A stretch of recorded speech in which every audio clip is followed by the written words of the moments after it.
வீடு கட்டி கணபதி ஹோமம் நீங்க பண்ணினாலும் புண்ணிய அர்ச்சனை பண்ணிட்டு போனாலும் சந்தோஷம்தான். அங்க இல்ல விஷயம். நல்லா தெரிஞ்சுங்க. நல்லா வாழ்ந்து பொழைச்சவங்க,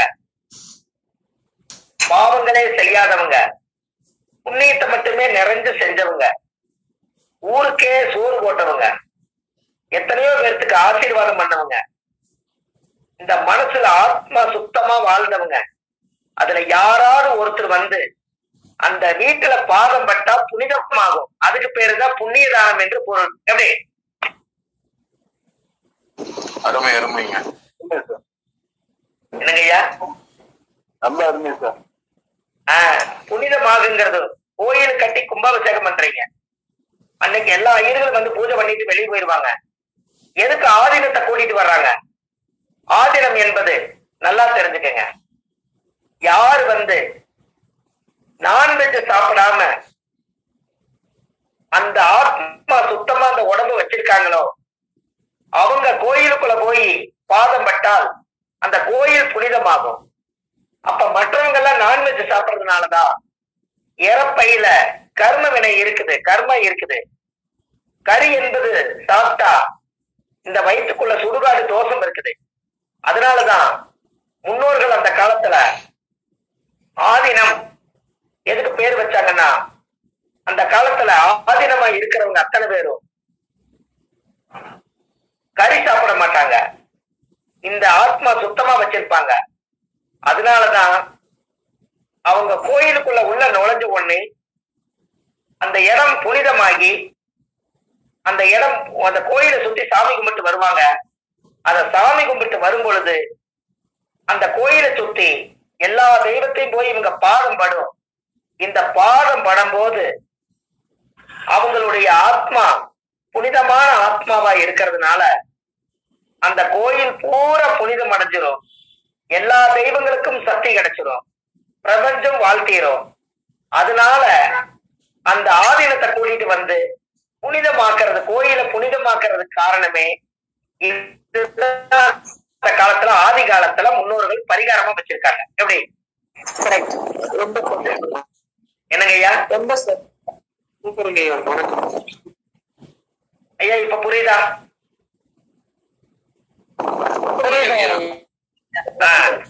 அப்ப ஒரு கோயில் கட்டி கும்பாபிஷேகம் பண்ணி தீர்த்த மூர்த்தின உடனே சாமிக்கு சக்தி வருவதில்லை.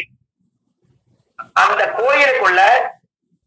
கோயிலுக்குள்ள ஆதீனம் வந்து பாரம்பரியமா தெய்வத்தை சுமந்து நமச்சிவாயா என்று போற்றி சொல்லி, நாராயணா என்று போற்றி சொல்லி, மந்திரத்தை லட்சக்கணக்கா உருவேற்றி வச்சு அந்த உடம்பு மெருகேறி அந்த ஆத்மா சித்தர்கள் வடிவத்துல உருவாகி அவங்க செருப்பு போடாம கழுத்துல எதுவுமே ஆடம்பரம் இல்லாம ஒரே ஒரு வேஷ்டியை கட்டிட்டு இந்த உலக மக்களுக்காக பிறப்பு வாங்கி ஆதீனம் என்று பட்டம் சுட்டுவங்க அத்தனை பேருமே அந்த கோயிலுக்குள்ள நுழைஞ்ச உடனே எல்லா தெய்வங்களுக்கும் புனிதம் கிடைச்சிரும்.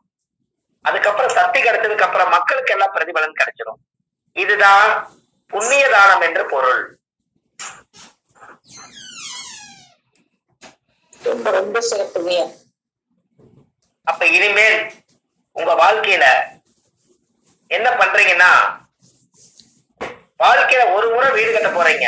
அது அரண்மனையா கட்டினாலும் சரி, சிம்பிளா கட்டினாலும் பரவாயில்ல. உங்க மனசாட்சிக்கு திருப்தியா ஒரு நல்ல நான்வெஜ் சாப்பிடாம, கறிகள் சாப்பிடாம இந்த ஆத்மாவை சுத்தமா வச்சிருக்கிறவங்கள புண்ணிய அர்ச்சனைக்கு கூட்டிட்டு வந்து எல்லா வீட்டையும் சுத்தி பார்த்து அவங்க கையில ஒரு மஞ்சள் அரிசி வாங்கி அந்த வீட்டுல நீங்க ஒரு ஆசீர்வாத வீடு கட்டினவங்க புண்ணியர்ச்சனை பண்ணி மாலை கழுத்துமா வாங்குங்க. அந்த வீட்டுல தொட்டில் கட்டி குளத்து சத்தம் கேட்டு 16 செல்வம் பெற்று பெருவாழ்வு வாழ்வாங்க. அந்த வீட்டுல தூரி கட்டி ஆடி, ஊஞ்சல் கட்டி ஆடி, குழந்தை சத்தத்தோட செல்வத்தோட பல பேருடைய சந்தோஷத்துல அத்தனை ஆயிரங்காலத்து பயிர அந்த வீடு வரை. இதுக்கு புண்ணிய அர்ச்சனைக்கு இனிமேல் டெண்டர்ல கோயிலுக்கு மட்டுமே புனிதமானவங்க வரணுங்கிறது இல்ல.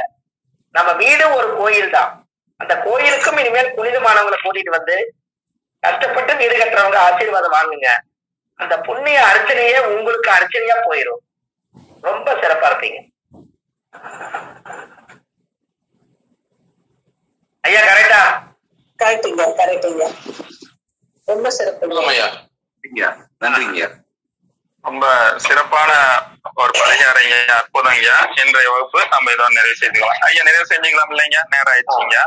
ஐயா, இந்த குழுவுல எல்லாரும் பொறுமையோடு அமைதியா இந்த கிளாஸ் ஐயா நம்ம ஈரோட்டுல மூந்தன் முரளி ஐயா மகரிஷி ஆராய்ச்சி மையத்துல இந்த இடத்துல எனக்கு ஒரு பெரிய வாய்ப்பு என்னன்னா, ஆன்லைன்ல மீட்டிங்ல ஜூம் மீட்டிங்ல எடுக்கிறது நிறைய பேர் எடுக்கிறாங்க. எனக்கு அந்த வாய்ப்பு இதுவரைக்கும் கிடைக்கல.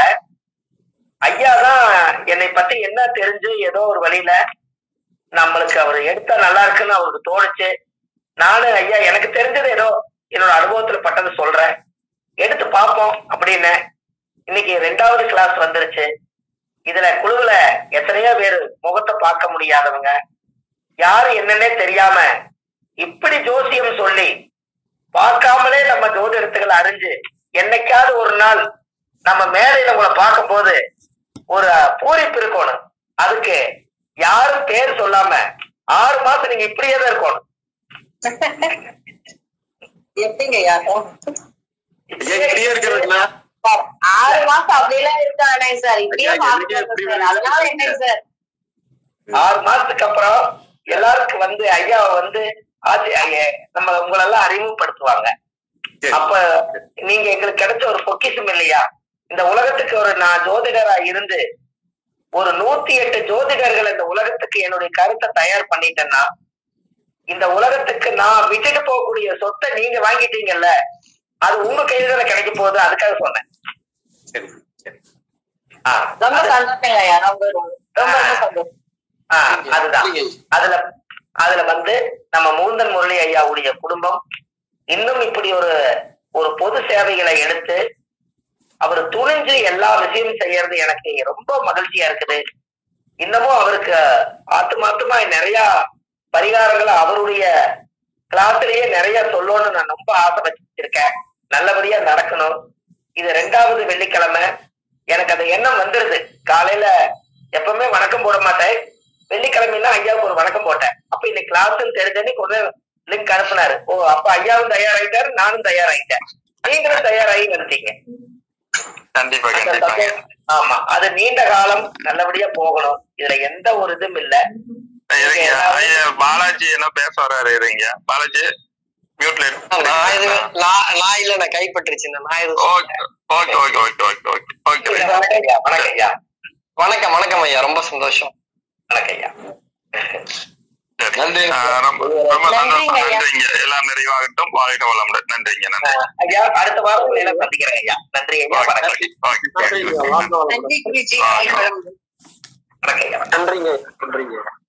நீங்க போயிட்டு வாங்க. உங்க வாழ்க்கை எப்படி இருக்குன்னு பாருங்க.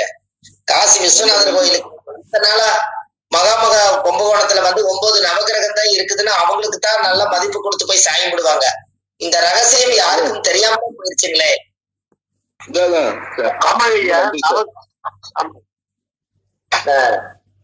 அதனால நீங்க கண்டிப்பா காசி விஸ்வநாதரை போய் நீங்க பாத்துட்டு வாங்க. உங்க வாழ்க்கையில ஒரு மிகப்பெரிய ஒரு மாற்றம் உருவாயிரும். அதுக்கு அடுத்தது மிகப்பெரிய லெவல்ல உருவாயிருவீங்க. சரிங்களா? நன்றி சார். நன்றி. சரிங்க, ரொம்ப நன்றிங்க ஐயா. நன்றி சார். நன்றி சார். நன்றி சார். ஆமா, இரவு வணக்கம் ஐயா. ஐயா நன்றிங்க ஐயா. இரவு வணக்கம் ஐயா. நன்றிங்க. நன்றிங்க ஐயா. ரொம்ப நன்றிங்க. புதிய தகவல்லாம் கிடைச்சது. நன்றிங்க ஐயா. நன்றிங்க. சரி, ரொம்ப நன்றிங்கம்மா. நல்லபடியா பாருங்க. அடுத்த வாரம் மீண்டும் உங்களை சந்திக்கிறேன். நன்றிமா, வணக்கம். நன்றிங்க ஐயா. நன்றிங்க ஐயா. அருமைங்க ஐயா. தேங்காய் பிரசன்னம் அப்படின்னு நீங்க வச்சுக்கீங்க. தேங்காய் பிரசனம் எப்படி இவர் பார்க்க போறாரு அப்படின்னு நினைப்பாங்க. அவங்க சக்தி உள்ளவங்களா இருந்தா நான்வெஜ் சாப்பிடாம குழந்தை பிறந்த வீடு, வயசு பிறந்த வீடு, இறந்த வீட்டுக்கெல்லாம் போகாம நீ நெய்ய நிரப்பி உன்ற குழந்தைங்க உண்மையா இருந்தா நீ வீட்டுல வச்சு கும்பிட்டு பாரு சொல்லி மஞ்சள் தேய்த்து பொட்டுக்கந்தரை வச்சு கொடுத்துட்டு வருங்க. 48 நாள் நீ எதுக்கும் போகாம வா. குலதெய்விக்கு டெய்லி தெய்வம் தாமி உன்ற தெய்வம்ன்ற வீட்டுக்கு வந்து சொல்லுங்க. மறுபடியும் அந்த 48 நாள் கிளம்பி தேங்காய் கொண்டு வந்தாங்கன்னா நீங்களும் குளிச்சுட்டு சூரிய நமஸ்காரம் பண்ணி உங்களுக்கு தகுந்த மாதிரி அந்த தேங்காயை உடையுங்க. எப்படி உடைச்சாலும் பகவானுடைய அனுகிரகத்துலதான் உடையும். அது உடைச்ச உடனே அந்த நெய் வந்து அப்படி கெட்டியா புட்டு மாதிரி இருந்துச்சுன்னா அவங்க குலதெய்வத்தினுடைய புண்ணியத்தை சேர்த்திட்டாங்க. நீங்க தைரியமா சொல்லுங்க, குலதெய்வம் வீட்டுக்குள்ள வந்தாச்சுன்னே சொல்லிருங்க. அதுக்கு மேல அந்த பஞ்சபூதம் கண்டிப்பா கண்டிப்பாங்க ஐயா. இதுக்கு பேரு தேங்காய் பிரசன்னம் நீங்க வச்சுக்கீங்க, அவ்வளவுதான். தேங்காய் பிரசன்னம் பார்க்கப்படலும் போட்டு வச்சுக்கீங்க. தேங்காயில இவ்வளவு பெரிய ரகசியம் இருக்குதா? அந்த காலத்துல அந்த பால் பூஜை பண்ணி வாக்கரிசி போட்டு அந்த இருமுடி தூக்கி தலையில கட்டி வச்சு அவங்க திரும்பி வந்ததுக்கு அப்புறம் ஒரு பரா தட்டுல நெய், கல்கண்டு, சர்க்கரை, அபிஷேகம் எல்லாம் வாங்கிட்டு வந்து யாரெல்லாம் வந்து வழி அனுப்பிட்டாங்களோ அவங்களுக்கு எல்லாத்துக்குமே கொண்டுட்டு போய் எல்லாத்துக்கும் கொடுப்பாங்க வீடு வீட்டுக்கு. அப்ப அவங்களுக்கு சந்தோஷம் வருதா இல்லைங்களா? கண்டிப்பா சந்தோஷம் வருங்க ஐயா. அவ்வளவுதான். அப்போ உண்மையாலுமே அது ஒரு பெரிய சிறப்பு தான். அப்ப இந்த மாதிரி எல்லாம் இந்த காலத்துல கடன் தீரும்னா என்ன பரிகாரம் தெரியல? உண்மையான பரிகாரம் பாத்தீங்களா? ஐயா கடன் தீரும்னா சொல்லுங்க ஐயா, கடன் உண்மையான கடன் உங்களுக்கு பட்டியா கட்டிட்டு இருக்கிற கடன் தீரணும்னா கெரானம் பிடிக்கும் பாத்தீங்களா? சூரிய கெரானம் பிடிக்கும்ல? ஆமாங்க ஐயா. அந்த கெரானம் பிடிக்கிறது 1 மணி நேரத்துக்குள்ள கடைக்கார வீட்டுல போய் 10,000 ரூபாய், 50,000 ரூபாய், 1 லட்சம் ரூபாய் கடன் இருந்தாலும் ஒரு 1000 ரூபாய் கொண்டு போய் இந்தாங்க கடன்ல வச்சு கழிச்சுக்கங்கன்னு சொல்லிருங்க. அன்னையிலிருந்து உங்களுக்கு கடன் தீர ஆரம்பிச்சு தீந்துரும்.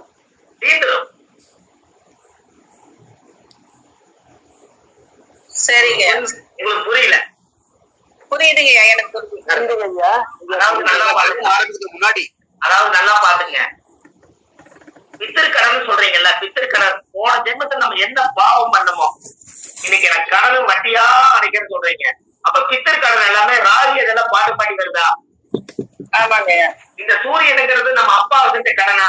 அப்பாவுடைய கடன் பிள்ளைக்கு வருமா? வருங்கய்யா. இந்த பாம்பு சூரிய கிரகணத்தன்னைக்கு இந்த பாம்பு சூரியனை கப்பி புடிச்சுக்கும் பாருங்க. அந்த அன்னைக்கு பிரபஞ்சம் எதுவும் வேலை செய்யாது. அன்னைக்கு எதுவுமே வேலை செய்யாது. சூரியனோட பவர் இருக்காது. அப்ப போய் இந்த ஆத்மாகாரகனுக்கு பலம் இல்லாதப்ப கொண்டுட்டு போய் கடன்கார காசு கொடுத்துருங்க, நீங்க ஜெயிச்சிருவீங்கன்னு சொல்றேன். அந்த பித்தக்கடன் தொடராதல்ல தொடராதுங்க.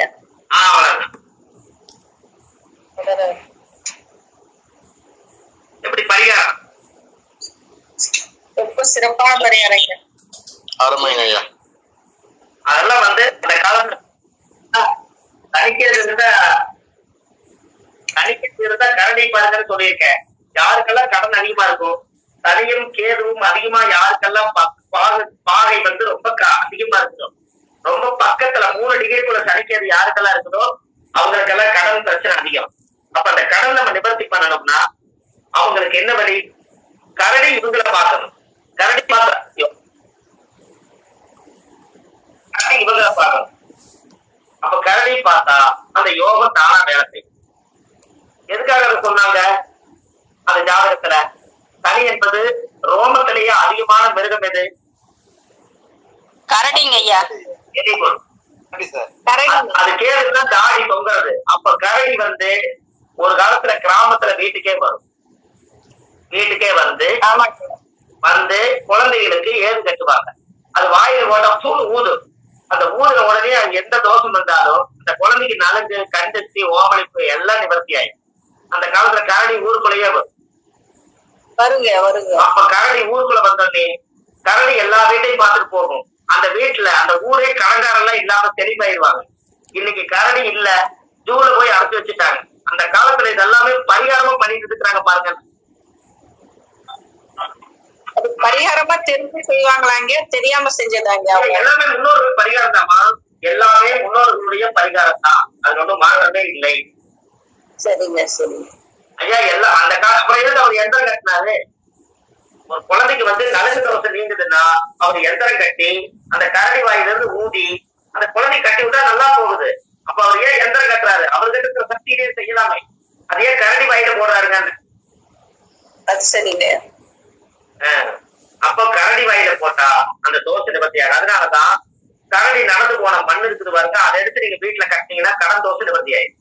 எப்படி நீங்க மனுஷனோட பாதத்தை எடுத்து சுத்தி போடுறீங்க, அது போல கரடி நடந்து போன பாதம் இருக்கும். அந்த பாதத்தை மண் எடுத்து வீட்டுல கட்டி வச்சீங்கன்னா கடன் ஒரு துளி இருக்காது. எப்படி 4 பாதம் மண் எடுக்கணுமாங்க இல்ல ஒரு பாதத்தை ஒன்னு எடுத்தாலே போதுங்கம்மா. அவர் பாதம் பட்டு அது ஒரு புனிதமானது. புரியுதுங்களா? அம்மா நீங்க எப்பவுமே தானம் மாசத்துல ஒரு நாள் அம்மா ஜோசியரா இருக்கிறவங்க மத்தவங்க எல்லாம் வந்து தானமும் தர்மமும் மாசத்துல அமாவாசை பௌர்ணமிக்கு அன்னதானம் போட்டுருங்க. உங்க கர்மம் கழிய ஆரம்பிச்சிடும். கண்டிப்பா இதை செஞ்சுட்டு வாங்க. சரிங்க ஐயா. காசு வந்தா 100 ரூபாய் சம்பாதிச்சா 2 ரூபாய் தர்மம் பண்ணணும்னு சொல்லிக்கிறாங்க. அந்த 2ஐயும் சேர்த்து நீங்களே சோப்புல வச்சுக்கிட்டு நம்ம இன்றைய கூலி 4 உழைச்சு காசு அவருக்கு கொடுக்கணும்னு நினைச்சிட்டு இருக்கிறாங்க. நல்லா பாருங்க. தனம் அப்படின்னு உங்களுக்கு வந்துருச்சுன்னா தனம் அப்படின்னு வந்துருச்சு. அதுக்கு எப்படி எழுதுவீங்க? தனம்னு எழுதுவீங்க. சரி, அந்த பக்கத்துல ஒரு காலம் வச்சீங்கன்னா என்னமா மாறிடும்? தானம் மாறிடுங்க ஐயா. அப்ப தானம் வந்தா தானம் பண்ணணும்ல நீங்க. தனம் வந்தால் தானம் செய்யணும். தனம் வந்தா தானம் பண்ணணும்ல. என்ன சேர்த்து வச்சுட்டு அது என்ன ஆகும்? கண்டிப்பா தனம் தானம். அப்ப தனம் வந்து தானமா மாத்தணும். அப்ப தனம் வந்துருச்சுன்னா தானமா மாத்தணும். அவ்வளவுதான். எல்லாத்துலயும் வார்த்தை இருக்குதுங்கம்மா. தவம் சிவம். அந்த சாபம் மேல சூழ்ச்சுட்டே என்ன? சவம் சீவம். சிவம். அவ்வளவுதான். சிவன் சிவம் சவம். அந்த சாதா அதை சுழிச்சா சிவம், அதை சுழுக்கினா சவம். அப்போ ஒரு நாள் நம்ம என்னைக்கு இருந்தாலும் சிவன் கட்ட மோட்சம் அடைய போறோம். போகும்போது அவர் கேட்பாரு, எத்தனை புண்ணியம் பண்ணிட்டு வந்தீங்கன்னா அந்த ரெக்கார்டு புண்ணியம் கேட்பாரு. அதனால சமம் ஆகாதுக்கு முன்னாடி சிவ பூஜை பண்றதுக்காக தர்மம் பண்ணுது. சரி சரி சரி. தர்மங்கிறது கர்மங்கிறது இந்த காவம் வந்து சுழிச்சு விட்டா தர்மம், அந்த விட்ட கர்மம் எல்லாமே அங்கதான் அடைக்கும். அதனால தனம் தானம். அதனால சொன்னாங்க. அதனால தனம் தரும் கல்வி தரும் ஒரு நாளும் தலைவரியா மனம் தரும்னு பாடும் போதே தனம் தரும் கல்வி தரும். தனம் வந்து பாதி வாங்கிட்டீங்க, தானம் எப்போது செய்யறீங்கன்னு தானே கேள்வி. ஆமாங்க. அதனாலதான் 10ஆம் பாவம் தான். அன்னதானம் எத்தனாம் பாவம் வருதுங்க? அன்னதானம் 10ல வருது. அன்னதானம் 10ஆம் பாவம். அப்ப 10ஆம் பாவம் தொழில் அன்னதானம் போட்டீங்கன்னா தொழில் நல்லா இருக்குமா நல்லா இருக்காதா? நல்லா வருங்க. நல்லா இருக்குங்க. நீங்க 10ஆம் பாவத்தை இயக்கிறதுனா 10ஆம் பாவத்துல ஜீவனம் கர்மம் மட்டும் 2 சொல்லிருவீங்க. 10ஆம் பாவம் தான் அன்னதானம் இல்லைங்களா? 10ஆம் பாவம். அப்ப நீங்க தான் 10ஆம் பாவத்தை பலப்படுத்துங்க. என்னங்கம்மா? ரொம்ப சந்தோஷங்கம்மா. 10 மணி ஆக போகுது. இன்னைக்கு பரிகாரம் எப்படிமா? இன்னைக்கு கிளாஸ்ல எப்படி இருந்ததுங்கம்மா? ரொம்ப ரொம்ப அருமையா இருந்ததுங்க ஐயா. நிறைய விஷயம் நாங்க கத்துக்கிட்டோங்க ஐயா. ரொம்ப ரொம்ப நன்றிங்க ஐயா. அருமை ஐயா. ரொம்ப சந்தோஷங்க ஐயா. அடுத்த வெள்ளிக்கிழமை அன்னைக்கு இரவு 8 மணில இருந்து 9:30 மணி வரைக்கும் நம்ம 9:30 மணி சொல்றோம், 10 மணி ஆயிடுது. அது பேச பேச சுவையான வார்த்தைகள் கிடைக்கிறதுனால நேர காலம் போறது தெரியறது இல்லைங்க. கண்டிப்பாங்க. ஆமா. ஐயா உங்களுக்கு ஒண்ணே ஒண்ணு கேட்கலாமாங்க ஐயா? சொல்லுங்கம்மா. ஐயா உங்களோட ஆன்லைன் கிளாஸ் நான் இது வரைக்கும் 5 கிளாஸ் அட்டெண்ட் பண்ணிருக்கேன். ஆனா உங்களோட கிளாஸ் அட்டெண்ட் பண்ணா மட்டும் என்னோட ப்ளூடூத் வந்து பிரச்சனையாவே இருக்கு. அது என்னன்னு எனக்கு புரியவே மாட்டேங்குதுங்க ஐயா. அப்படிங்களா? புதன் தகவல் தொடர்பு புதன் தானேம்மா உங்களுக்கு பிரச்சனை? ஆமாங்க ஐயா. சரிங்கம்மா. புதன் எங்க இருக்குதுங்க? புதன் வந்து துலாத்துல இருக்குங்க ஐயா. சுவாமி நட்சத்திரம். லக்னத்துக்கு ராகு புதன். நீங்க இன்னொரு பண்ணுங்கம்மா. நீங்க ப்ளூடூத் வாங்கி திருவாதிரை சுவாதி சதய நட்சத்திரத்தன்னைக்கு வேற ஒருத்தருக்கு நீங்க தானம் பண்ணுங்க. இந்த கர்மா முதல் போகுட்டு அதுக்கப்புறம் நீ வாங்கி மறுபடியும் ஒரு போட்டு. சரிங்க ஐயா. ஓகேங்க ஐயா. கண்டிப்பா செய்யணும். பிரச்சனை வந்து நம்மளே வச்சுக்கிறதுனாலதான். நம்ம ஒரு தானம் கொடுத்துட்டா, நானே ஒரு குழந்தைக்கு மெமரி லாஸ் ஆயிடுச்சு, மெமரி லாஸ் சொன்னாங்க. செல்போன்ல 32 GB மெமரியை கழட்டி அது இருக்கிறது எல்லாத்தையுமே கொண்டு போய் ஒருத்தருக்கு தானமா கொடுங்க எல்லாத்தையும் சேவ் பண்ணி வச்சுட்டு ஒரு 32 GB இன்னொருத்தர் கொடுத்துட்டாங்க. புது மெமரி வந்து போட்டாங்க. இதுக்கப்புறம் அந்த குழந்தைக்கு வந்து தைரியமா 6 மாசம் எனக்கு பிரச்சனை இல்லைங்க, நல்லா படிப்புங்கிறது செல்போன்ல. நன்றிங்க ஐயா. 5 புதன் தானே? 5 புதன் தானே? செய்வேன். உங்களுக்கு அர்த்தநாரீஸ்வரர் கோயில் இருக்கிற ரகசியத்தை சொல்லி கொடுத்துட்டேன் உங்களுக்கு. இன்னைக்கு சொல்லிட்டீங்க. ஆமாங்க ஐயா சொல்லி கொடுத்துட்டீங்க. 8 கிளி இருக்கும் மேல, 8 கிளி தரகலா பார்த்திருக்கோம்.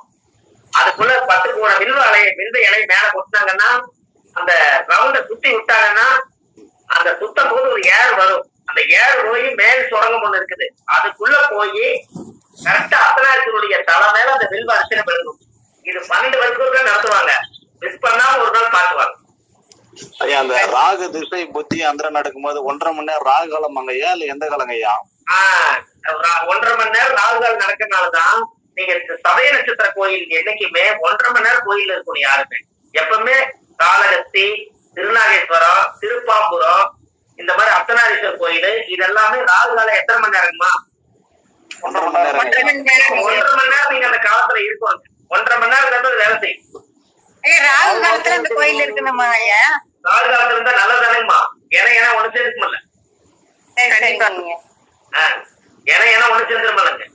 பாம்பின் கால் பாப்பறியும். பாம்பு கால் இல்லைங்கிறது நமக்கு தெரியாது, இன்னொரு அது எப்படி போகுதுன்னு தெரியாது. ஆனா பாம்பு கால் இல்லைங்கிறது இன்னொரு பாம்புக்கு தெரியுமில்லங்க.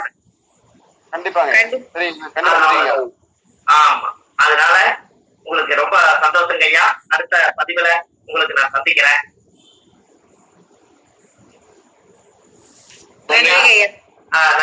மணி 10 நான் திரும்ப உங்களுக்கு அடுத்த பதிவுல உங்களை சந்திக்கிறேன். இந்த குப்பமேனி தாய அம்மிக்கல் மேல போடலாமா? அதுக்கு போடலாங்க, அதுக்கு போடலாம். அந்த நட்சத்திரக்கார தான் போடணுங்கிறது கிடையாது. சரிங்க ஐயா, அதுக்கு நீங்க போடுங்க. உங்களுக்கு வந்து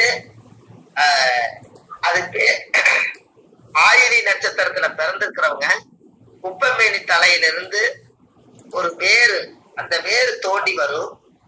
அதை எடுத்து அந்த வேறு முறியாம ஃபுல்லா ஆழமா தோண்டி அழுங்காம அதை எடுத்து அந்த வேற எல்லாத்தையும் சுருட்டி ஒரு சின்ன எந்திரத்துல போட்டு நீங்க இடுப்புல கட்டிட்டா ஆயிரி நட்சத்திரத்தினுடைய மூலிகை கூடவே உங்களோட வரும். உங்களுக்கு நல்லது நடக்கும்.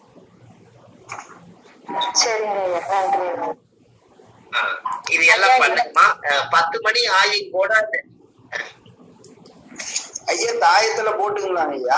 தாயத்துல போட்டு வச்சுக்கோங்க. ஆயிலி நட்சத்திரத்தன்னைக்கு அந்த ஆயிலி அந்த குப்பமேனி தலையில இருந்து அந்த மூலிகையை பறிச்சு அந்த வேர்ல மட்டும் அந்த தண்டை எடுத்து உள்ளுக்குள்ள போட்டு ஒரு சிவன் கோயில் திருநூறு போட்டு பார்வதியோட குங்குமமும் திருநூறு 2ஐயும் போட்டு நீங்க உள்ள வச்சுக்கோங்க.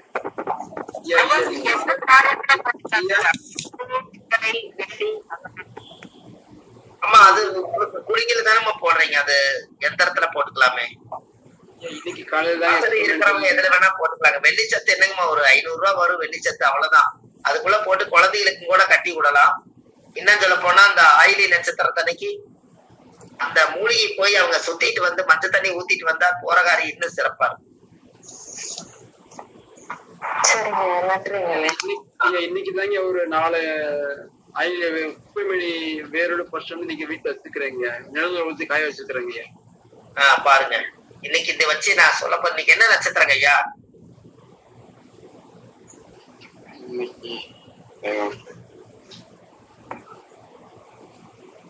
இன்னைக்கு மிருகசீரிஷம் ஐயா.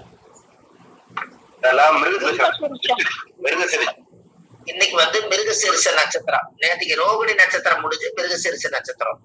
இன்னைக்கு மிருகசீரிஷ நட்சத்திரம் முடிக்கும் போது மிருகசீரிஷ நட்சத்திரத்துக்கு அதிபதி செவ்வாய். செவ்வாய் என்பது பூமிகாரகன். பூமியிலிருந்து பறிக்கப்பட்ட மூலிகையோட இந்த பூஜையை நம்ம முடிக்கிறோம். நிழல்ல ஓத்தி வச்சிருக்கிறேங்க. ரொம்ப சந்தோஷங்க ஐயா. அடுத்த ஒவ்வொரு பரிகாரங்களையும் ஞாபகப்படுத்தி வச்சுக்கோங்க. நீங்க வச்சுக்கிற வீடியோவெல்லாம் ரெக்கார்டெல்லாம் பத்திரமா வச்சுக்கோங்க.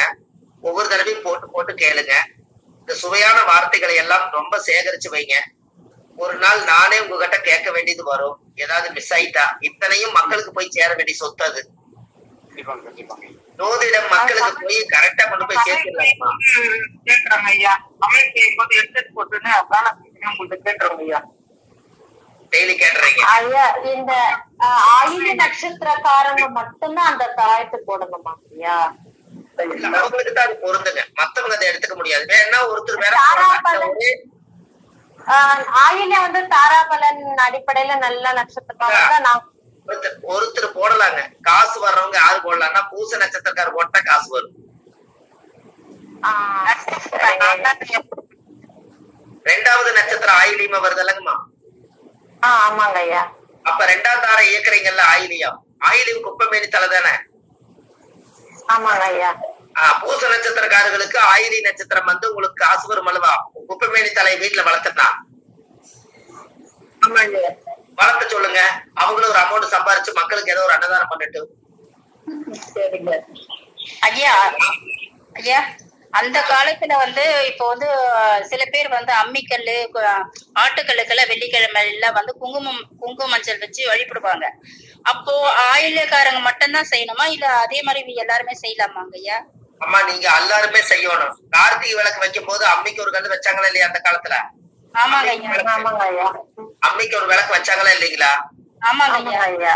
அது ஏன் அந்த காலத்துல வச்சாங்க? ஆட்டுக்கல் கொண்டு வைப்பாங்க, அம்மிக்கல் கொண்டு வைப்பாங்க. ஏன் அப்படின்னா நோய் இல்லாம வாழ்றதுக்கு எத்தனையோ மூலிகைகள் எல்லாம் போட்டு ஆட்டுன்னு ஆட்டி அரைச்சு கொடுத்த வயிற்றுக்கு அந்த ஆட்டுக்கல்லு வந்து நம்ம வயிற்ற காப்பாத்துறதே அந்த ஆட்டுக்கல்லு அம்மிக்கல்லு தான். கரெக்டுங்களா? ஆமாங்க ஐயா.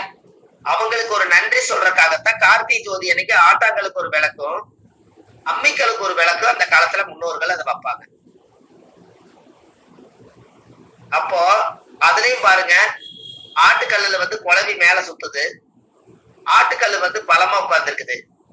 அதுல இடது கையில தான் முதல்ல ஆட்டுவாங்க, வலது கையில ஆட்ட மாட்டாங்க. கரெக்டுங்களா? ஆமாங்க ஐயா. ஆமாங்க ஐயா. தள்ளி விடுவாங்க, ஒரு கையில ஆட்டுவாங்க. கரெக்டுங்களா?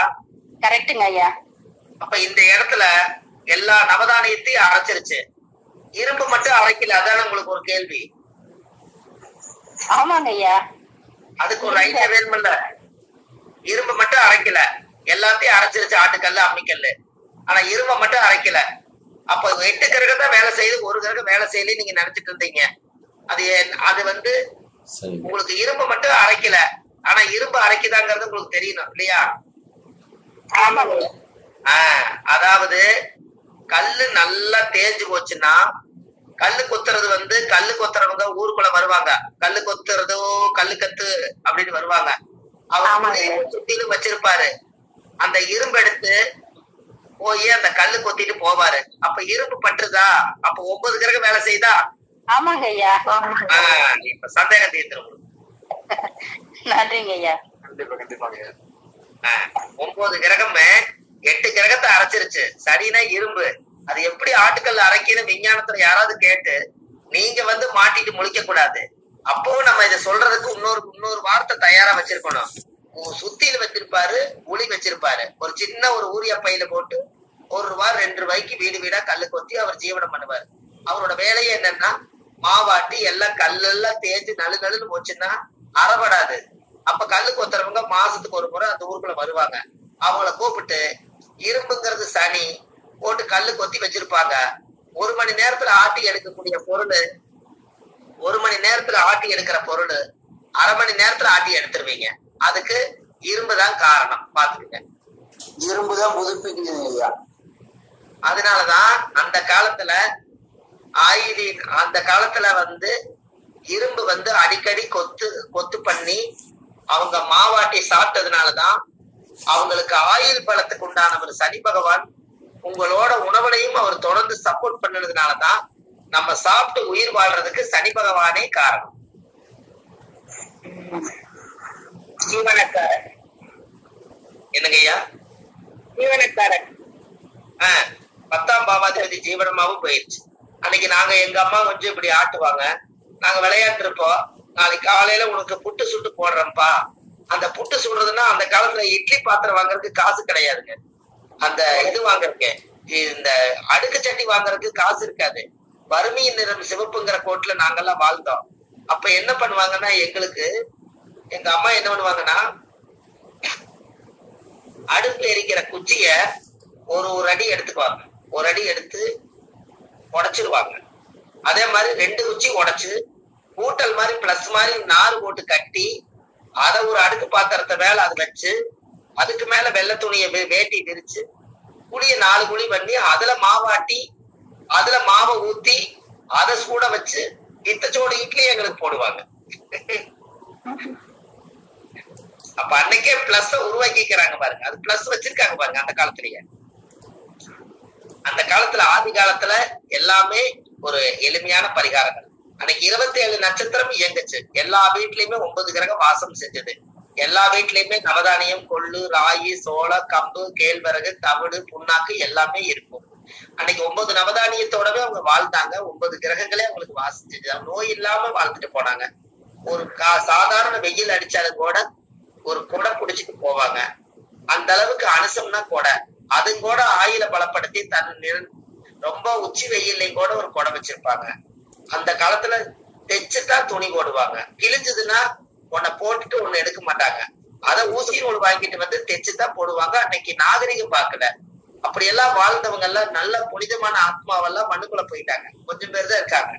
மீதி இருக்கிறவங்களாவது இந்த திசைக்கு வரணுங்கிறதுக்காகத்தான் இந்த கிளாஸே. சந்தோஷம். பாருங்க, நம்மளால முடிஞ்சது ஏதாவது ஒண்ணு செய்யணும். கரெக்டுங்களா? கண்டிப்பாங்க செய்வீங்க. கண்டிப்பாங்க. ரொம்ப சந்தோஷங்கம்மா. 9 மணி 9:30 ஆரம்பிக்கிறது 1 மணி நேரம் 10:30 ஆயிருச்சுங்கம்மா. நீங்க எல்லாம் உங்களுக்கு எல்லாம் பசிக்கும். இன்னும் நீங்க சாப்பிடாம இருக்கிறீங்க. நான் வேற உங்களுக்கு ஜோசி சொல்லிட்டே இருக்கிறேன். ஐயா உங்களுக்கு தாங்க போனதே தெரியலைங்க. 1.5 மணி நேரம் 2.5 மணி நேரம். ஆமா, ஒரு படத்துக்கு டிக்கெட் வாங்கி படம் முடிச்சு வெளியே வந்திருப்பாங்க. ஆமா, சரி, ரொம்ப சந்தோஷங்கம்மா. மணி 10:30 ஆச்சு. நீங்க எல்லாருமே நல்லபடியா சாப்பிட்டு ரெஸ்ட் எடுங்க. அடுத்த வாரம் உங்களை எல்லாத்தையும் சந்திக்கிறேங்க. ரொம்ப நன்றிங்க. எல்லாத்துக்கும் அம்மா மாருக்கு வணக்கம்மா. எல்லாத்துக்கும் வணக்கம் ஐயா. சரிங்க ஐயா, ரொம்ப சந்தோஷம் ஐயா.